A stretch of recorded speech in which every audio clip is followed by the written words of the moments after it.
morning, everyone. We are here to present the exploratory study on dragon fruit vinegar in SINILOAN, Laguna.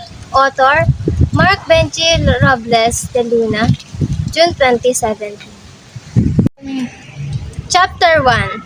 The problem and its background. Introduction. The dragon fruit, Hylocereus undatus, is a climbing vine cactus species have received worldwide recognition, first as an ornamental plant and then as a fruit crop. The flower is so beautiful that it is nicknamed as Noble Woman or Queen of the Night. Dragon fruit is a popular for it has many health benefits. Many farmers are engaged in dragon fruit production due to high demand and high market price. Vinegar is a liquid produced by fermentation of alcohol. Vinegar is used in many recipes to make dishes so good. These are some examples of raw materials that can be fermented. There are spirit, wine, cider, alcoholic liquors, fruits, grain, vegetable, and so on. Vinegar is byproduct of winemaking industry. The name was derived from the French word vin, meaning wine, and aigre, which means sour. During the souring process, the alcohol in the wine was converted into acetic acid by the action of acetobacteria, bacteria that grow in alcohol and produce acetic acid. Statement of the problem. This study was conducted to determine the acceptability and marketability of dragon fruit vinegar. This study aimed to answer the following questions.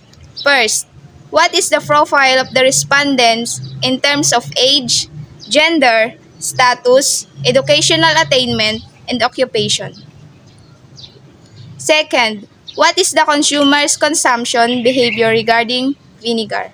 Third, what is the acceptability of the dragon fruit vinegar in terms of its color, aroma, clarity, flavor, body, and general acceptability? Fourth, what is the level of marketability of dragon fruit vinegar in terms of its price sensitivity?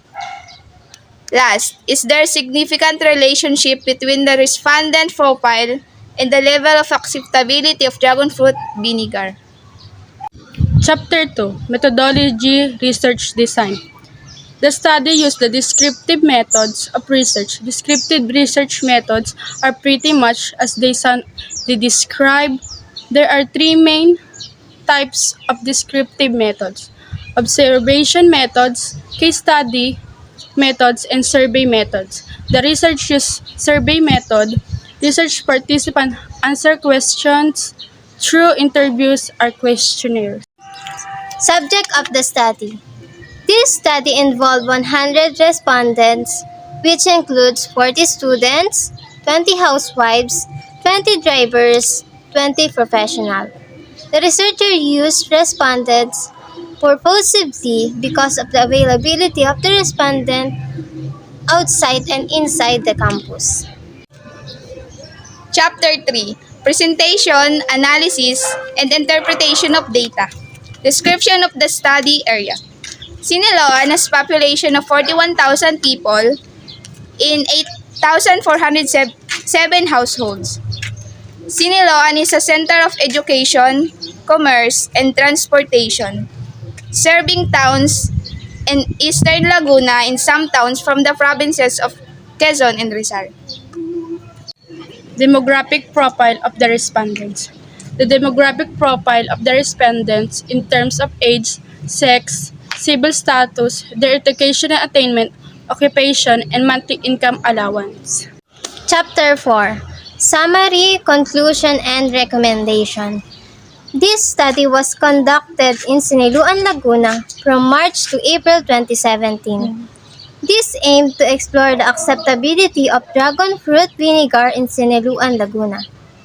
Specifically to know the desired attributes of the respondents in terms of color, aroma, clarity, taste, price, and packaging. The summary of the findings.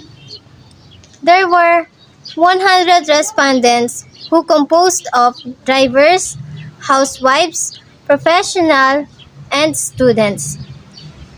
They were chosen randomly inside and outside the campus of the Laguna State Polytechnic University, SINILOAN campus, using purposive sampling. Conclusion. The color, aroma, clarity, and the body are rated as moderately accepted, and the taste is very much accepted. Therefore, all the attributes of the dragon fruit vinegar are acceptable, and it can be one of the human consumption in the future. Almost all of the respondents found out that the aroma of the dragon fruit vinegar has very strong, and others said that the product has aftertaste. Most of the respondents said it is like sasa. Recommendation. Based on the result of the study, the product must undergo for improvements based on the packaging. Packaging. Most of the respondents found out the packaging of the dragon fruit vinegar is not good because the bottle is used in the product is from liquor bottle. Some are looking for the label of the back of the bottle wherein the ingredients are located. Critic. The researcher conduct a descriptive research method and a survey method. The researcher used this to know the demographic profile of their respondents based on their age, gender, civil status, educational attainment, monthly allowance or monthly income, and the occupation, and also the researcher survey the level of the acceptability of the respondent to the dragon fruit vinegar if the color, aroma, clarity, or taste of dragon fruit vinegar was good. The researcher found out that 65% of the respondents willing to buy or to pay the dragon fruit vinegar.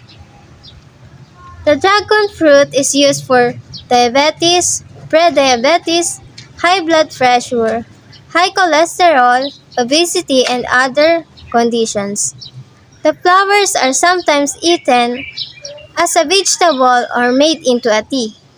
In manufacturing, the peel of the fruit is used as food coloring and as a thickener. The limitation of this study are the following. Dragon fruit are seasonal, and also dragon fruit have side effect for those who have allergies.